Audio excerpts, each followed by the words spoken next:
Hello students, कैसे हैं आप सब। आईसीटी वर्चुअल क्लासरूम में आप सबका स्वागत है। मैं विकास। आज हम बच्चों मैथ्स करेंगे और बच्चों अभी तक जो हमने कंटिन्यू किया है, जो हमारा चैप्टर चल रहा था, उसी को हम आगे कंटिन्यू करेंगे। तो बच्चों, बेहतर कॉन्सेप्ट समझने के लिए आप बिल्कुल ध्यानपूर्वक वीडियो को देखें और जो भी आपका डाउट आता है आप उस डाउट को कमेंट्स के माध्यम से पूछ सकते हैं, जरूर आपका क्लियर किया जाएगा। तो बिल्कुल ध्यानपूर्वक देखें, कोई भी डाउट हो तो आप साथ साथ पूछ सकते हैं। तो चलिए स्मार्ट बोर्ड पे चलते हैं और स्टार्ट करते हैं। तो बच्चों, हम चैप्टर जो कर रहे हैं त्रिकोणमितीय फलन, ठीक है। तो ये आपका चैप्टर हम कंटिन्यू करेंगे। इसमें देखिए, अभी तक जो जो हमने किया है एक बार हम रिकैप करने की कोशिश करते हैं, क्योंकि ये चीज बहुत इंपॉर्टेंट है, बहुत जरूरी है और इसी को हम कंटिन्यू करने जा रहे हैं।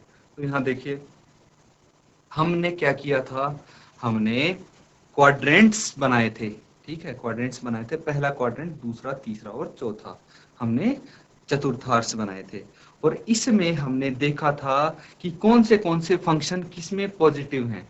ठीक है, ये यहाँ पे पता किया था। तो पहले क्वाड्रेंट में सभी के सभी पॉजिटिव थे, दूसरे में साइन और कॉस कोसेक, तीसरे में टेन और कॉट और चौथे में कॉस और सेक पॉजिटिव थे, बाकी सब नेगेटिव होते हैं। और हमने ये पता लगाया था कि भाई दूसरे क्वाड्रेंट में पहुंचने के लिए हम क्या करते हैं, पहले के लिए क्या करते हैं, तीसरे के लिए क्या। मतलब अगर थीटा दूसरे क्वाड्रेंट में होना चाहिए तो हम क्या करेंगे, तो हम या तो 90 में कुछ थीटा जोड़ देंगे या 180 में से थीटा घटा देंगे, तो हम दूसरे क्वाड्रेंट में पहुंच जाएंगे। इसी तरह यहाँ पे 180 है तो 180 में कुछ जोड़ेंगे या फिर 270 में कुछ माइनस करेंगे तो तीसरे क्वाड्रेंट में पहुंच जाएंगे। इसी तरह से देखिए, हमने पहले क्वाड्रेंट में जो थीटा होता है और जो हमारे एंगल्स होते हैं वो हमने यहाँ पे लिखने की कोशिश की थी, दूसरे क्वाड्रेंट में लिखने की कोशिश की थी, जो कि 90 से 180 डिग्री तक होता है दूसरा चतुर्थांश। और इसमें हम या तो 90 में थीटा जोड़ते हैं या 180 में से थीटा माइनस करते हैं। इसके बाद हम क्या करते हैं, ये भी जैसे किस किस में हम चेंज करते हैं ये भी आपको पता होना चाहिए। ठीक है, जैसे अगर 90 आ जाता है तो 90 में हम चेंज करते हैं। ठीक है, तो यहाँ पे साइन से कोस में चेंज किया हमने, टेन से कॉट में और सेक से कोसेक में, या फिर इसका उल्टा भी हम कर सकते हैं। इसके बाद 180 में से अगर थीटा माइनस करेंगे तो भी हम सेकंड क्वाड्रेंट पे पहुंचेंगे, लेकिन 180 पे ये जो भी रेशियोज हैं हमारे, जो भी फंक्शंस हैं वो चेंज नहीं होते। साइन का साइन रहता है, टेन का टेन और सेक का सेक, सब सेम रहते हैं। तो इसको आप इस तरह से करेंगे। साथ साथ आपको ये भी ध्यान देना है कि कौन से क्वाड्रेंट में कौन से फंक्शन पॉजिटिव हैं। जैसे तीसरे क्वाड्रेंट में कौन से फंक्शन पॉजिटिव है, टेन और कॉट, तो आप ये फंक्शन पॉजिटिव लिख देंगे। उसके बाद तीसरे क्वाड्रेंट में कैसे पहुंचेंगे, या तो 180 में थीटा जोड़ो या 270 में थीटा माइनस करो तो आप पहुंच पाएंगे। उसके बाद हमने 270 में से अगर थीटा माइनस करते हैं तो आप पहुंच पाएंगे तीसरे क्वाड्रेंट में। और तीसरे क्वाड्रेंट में क्या क्या पॉजिटिव होता है, कॉट और टेन पॉजिटिव होता है, बाकी सब नेगेटिव होते हैं, ऋणात्मक होते हैं। ये चीज आपको पता है। और 270 में अगर हम जाएंगे, 90 या 270 में जो भी फंक्शन है वो चेंज हो जाते हैं, ये आपको पता होना चाहिए। तो हम देखिए यहाँ पे 270 है तो हमने ये फंक्शन चेंज कर दिया है। अब बच्चों, तीसरे क्वाड्रेंट तक हमने कर लिया है, अब फोर्थ क्वाड्रेंट की बारी आती है। तो फोर्थ क्वाड्रेंट को हम करके देखते हैं, फोर्थ क्वाड्रेंट में क्या क्या फंक्शंस होंगे। तो यहाँ पे फोर्थ क्वाड्रेंट हम करेंगे। फोर्थ क्वाड्रेंट यानी फोर्थ चतुर्थांश में कहां से कहां तक होगा, चौथा चतुर्थांश 270 से लेके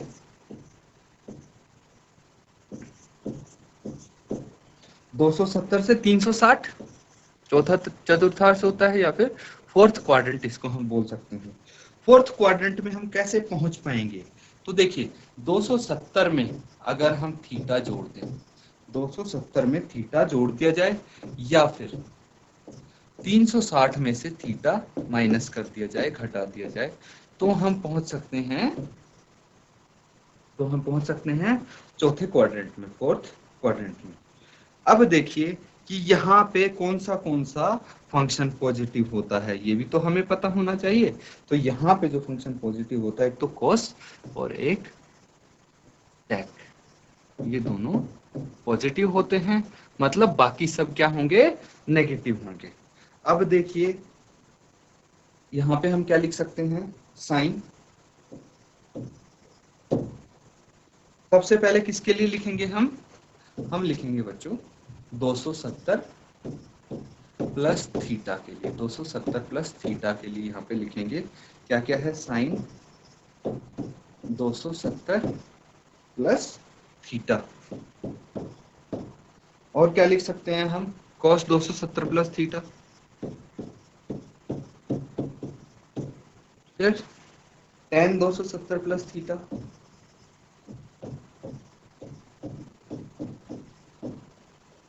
cot 270 plus theta.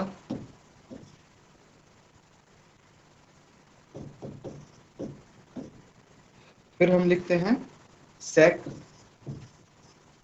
270 plus theta. और हम लिखेंगे कोसेक 270 प्लस थीटा।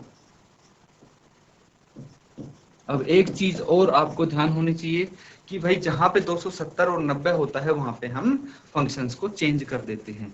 किसको किस में चेंज करेंगे, तो जो साइन है उसको हम कॉस में चेंज कर देते हैं, तो ये कॉस थीटा आ जाएगा। 270 प्लस थीटा को हम कॉस थीटा लिख सकते हैं।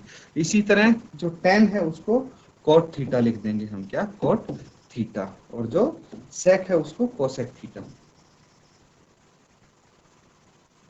सेक को हम कोसेक थीटा लिख देंगे। उसके बाद कॉस को हम, अगर साइन को कॉस थीटा लिखा तो कॉस को हम साइन थीटा लिख सकते हैं। और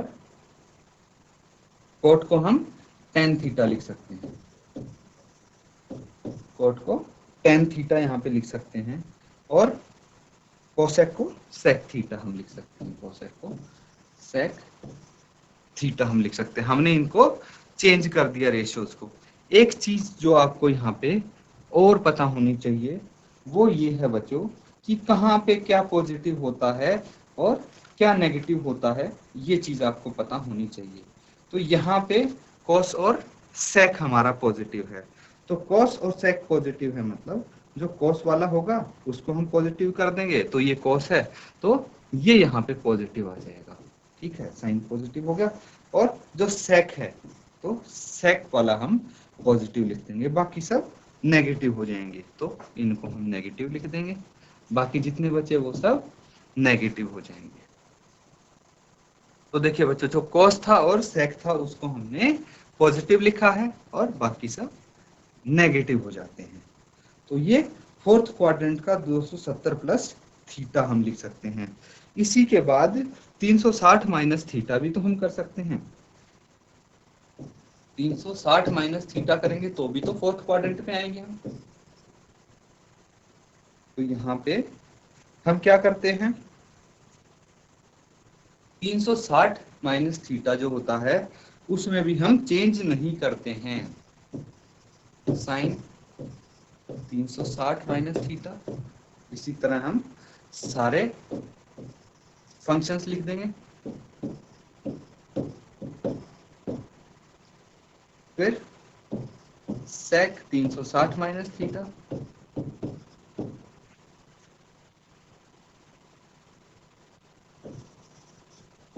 cos 360 minus theta, cot 360 minus theta, cosec 360 minus theta हम करते हैं। अब देखिए बच्चों, इसको हमें चेंज नहीं करना है। अगर 360 हो तो हम चेंज नहीं करेंगे। तो यहाँ पे हम क्या लिख सकते हैं, sine theta, sine 360 minus theta sine theta हो जाएगा। Cos 360 minus theta, tan 360 minus theta हो जाएगा टेन थीटा। यहाँ पे क्योंकि चेंज नहीं होंगे फंक्शन, इसीलिए हम इनको एज इट इज लिख देते हैं। ये cos थीटा, ये cot थीटा और ये cosec थीटा। ये क्या होगा?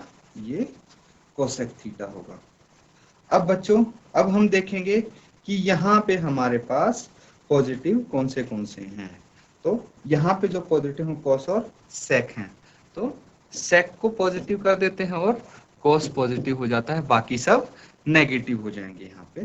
तो बाकी नेगेटिव यहाँ पे हो जाते हैं।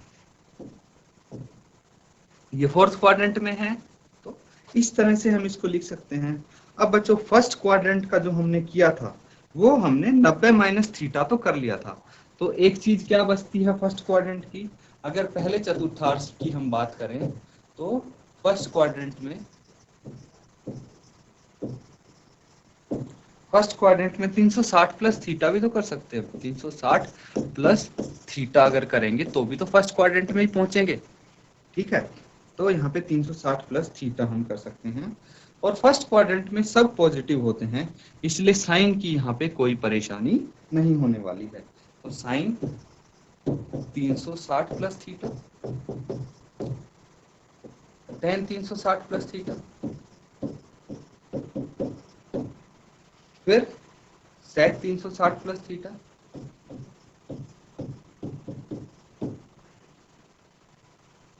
फिर कोस 360 प्लस थीटा,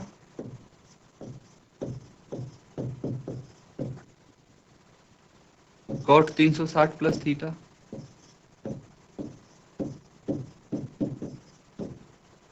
और कॉसेक 360 प्लस थीटा।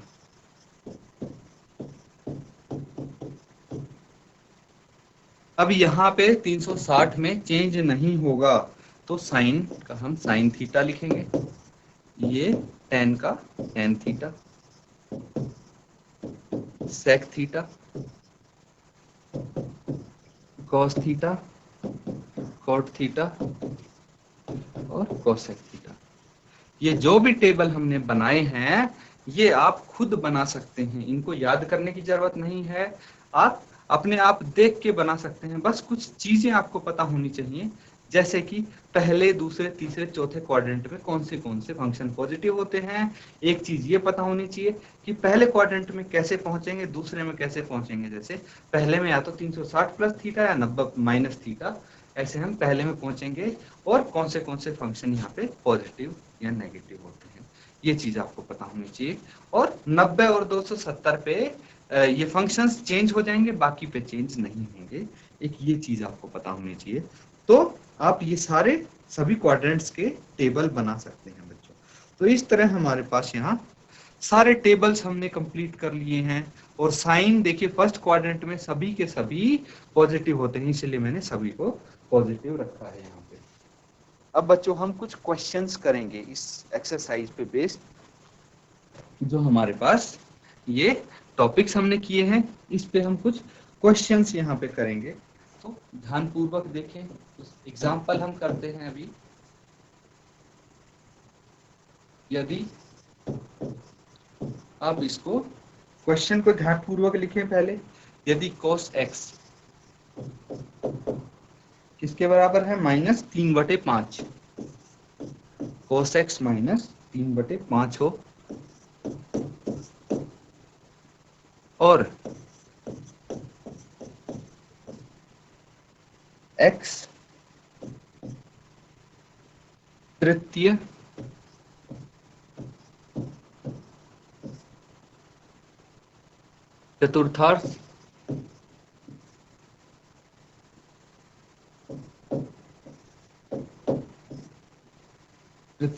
चतुर्थांश में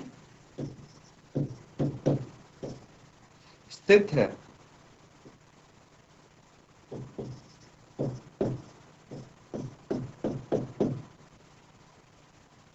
तो अन्य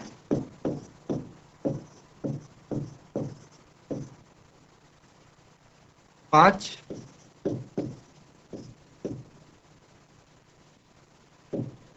त्रिकोण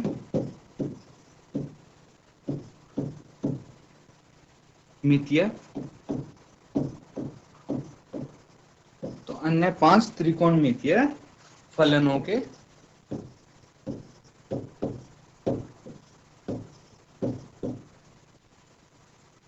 मानों को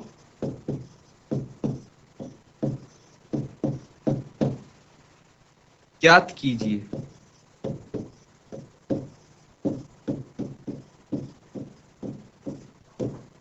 तो देखिए बच्चों, यहाँ पे हमें cos x का मान दिया है और x बोला गया है तृतीय चतुर्थांश में स्थित है, तीसरे क्वाड्रेंट में प्रेजेंट है।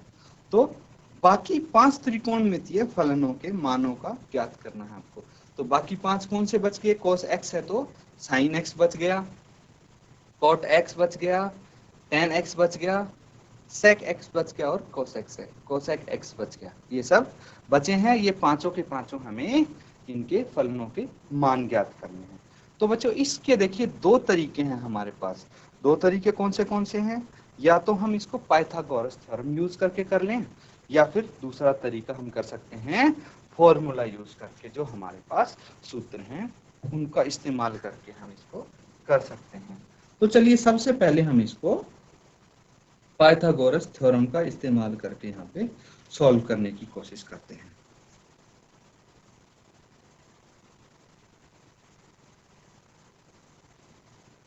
तो हम एक त्रिभुज ले लेते हैं, ट्रायंगल यहाँ पे लेंगे।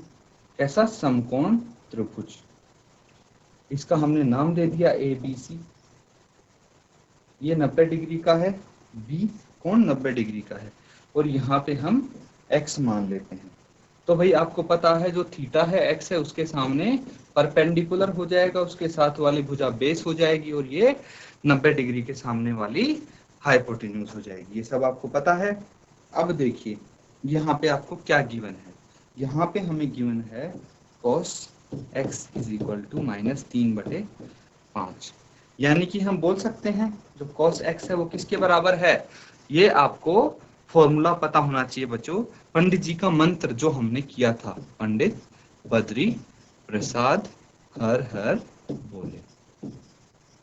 उम्मीद है ये सब आपको अभी तक याद होंगी चीजें। तो देखिए यहाँ पे क्या है, हमारे पास cos x है, तो cos x हम क्या लिख सकते हैं? b/h। cos x को हम b/h के बराबर लिख सकते हैं, जो कि -3/5 है, जो कि -3/5 है। अब देखिए यहाँ पे हम पाइथागोरस यूज कर रहे हैं, पाइथागोरस थ्योरम हम यहाँ पे यूज करेंगे, तो इसीलिए नेगेटिव नहीं लगाएंगे, हम ये माइनस का साइन नहीं यूज करेंगे। अब बताइए पाइथागोरस थ्योरम क्या होती है?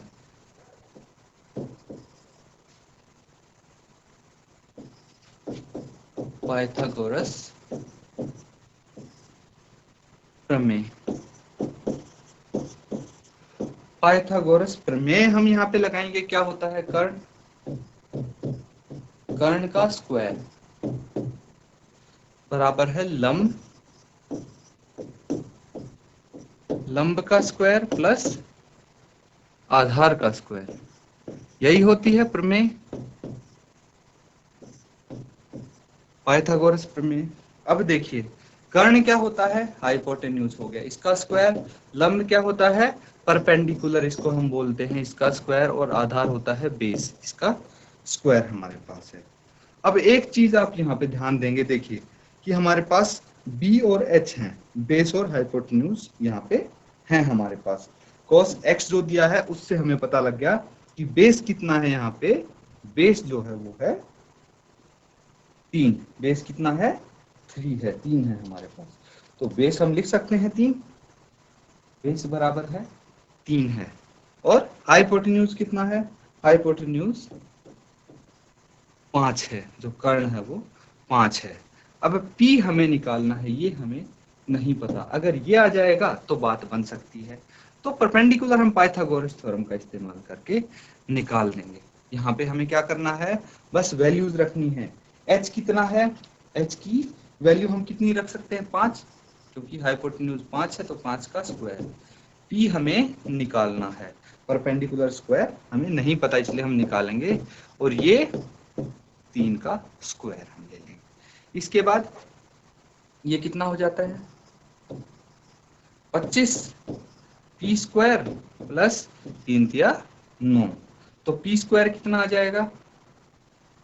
25 माइनस 9 बराबर है पी का स्क्वायर, यहाँ पे आ जाएगा तो पी स्क्वायर कितना है, 25 में से 9 माइनस हो गया तो 16 आ जाएगा, और पी कितना हो जाएगा, 16 का वर्गमूल जो कि 4 आ जाता है। कितना आ जाएगा, 4 आ जाएगा इसका वर्गमूल। अब देखिए हमारे पास पी भी आ चुका है, यहाँ पे फिर से चलते हैं हम इस ट्रायंगल पे, और यहाँ पे पी आ चुका है 4। अब हम क्वेश्चन मार्क की जरूरत नहीं है क्योंकि पी की वैल्यू हमें पता लग गई है। तो बाकी के एंगल्स हम कैसे निकाल सकते हैं, साइन एक्स, साइन एक्स कितना होगा, तो देखिए अब यहाँ पे आप ये ध्यान देंगे कि जो फॉर्मूला है पंडित बद्री प्रसाद हर हर बोले, इसी की मदद से हम ये सारे फंक्शंस निकाल लेंगे। तो साइन, फिर tan x निकालना है हमें, cos x के अलावा बाकी सारे फंक्शन निकालने हैं, फिर cot x निकालना है हमें, और फिर sec x, और फिर हम निकालेंगे cosec x। तो क्या क्या फॉर्मूला इसका होगा, देखिए साइन x हम लिख सकते हैं p बटे h, p बटे h होता है साइन x। उसके बाद जो tan x होता है वो p बटे b हो गया, p बटे b, cot x b बटे p, sec x क्या हो गया, sec x हो गया h बटे b, h बटे b हो गया, और जो cosec x है वो क्या हो गया, वो हो गया h बटे p, h बटे p इसको हम लिख सकते हैं। अब यहाँ पे सीधे हम वैल्यूज रखते जाएंगे, तो p बटे h क्या हो गया, p कितना है, यहाँ पे देखिए ये सारी वैल्यूज हमारे पास है, p 4 है, h 5 है, और b 3 है, ये सारी वैल्यूज हैं। तो हम ये सारी सभी के मान यहाँ पे रखते जाना है हम। तो यहाँ पे हम क्या लिख सकते हैं, p बटे h की जगह हम लिख सकते हैं 4 बटे 5, p बटे b की जगह हम लिख सकते हैं 4 बटे 3, b बटे p की जगह हम लिख सकते हैं 3 बटे 4, और जो h बटे b है उसकी जगह हम लिख सकते हैं 5 बटे 3, और जो h बटे p है उसकी जगह 5 बटे 4 हम लिख सकते हैं। ये सब यहाँ पे हम लिख देंगे। अब बच्चों एक चीज का आप ध्यान देंगे कि यहाँ पे x कौन से क्वाड्रेंट में है, कौन से चतुर्थांश में है, तीसरे चतुर्थांश में है, और वहां पे कौन सा पॉजिटिव होता है, तो tan और cot पॉजिटिव होता है। ये सब आपको याद है, tan और cot पॉजिटिव होता है तीसरे चतुर्थांश में, तो बाकी सब नेगेटिव हो जाएंगे। tan और cot के छोड़ के बाकी सब हम नेगेटिव लिख देंगे। तो इस तरह से आप इसको सॉल्व करेंगे। बाकी दूसरा मेथड है इसका, फॉर्मूले से आप कर सकते हैं, तो वो आप खुद करके देखें, होता है तो वेरी गुड, नहीं तो नेक्स्ट क्लास में हम उस तरीके से भी सॉल्व करके देखेंगे। तो बच्चों आज के लिए हम बस इतना ही करेंगे। जो भी हमने यहाँ पे कॉन्सेप्ट्स किए हैं, क्वेश्चन किए हैं, उम्मीद है आपको सब समझ में आया होगा। तो आप इसके साथ अपने होमवर्क जरूर करें, और जो भी यहाँ पे हुआ है उसको दोबारा रिपीट जरूर करें, घर पे दोबारा जरूर सॉल्व करें। इसी के साथ आज का लेक्चर खत्म करते हैं। Thank you and have a nice day.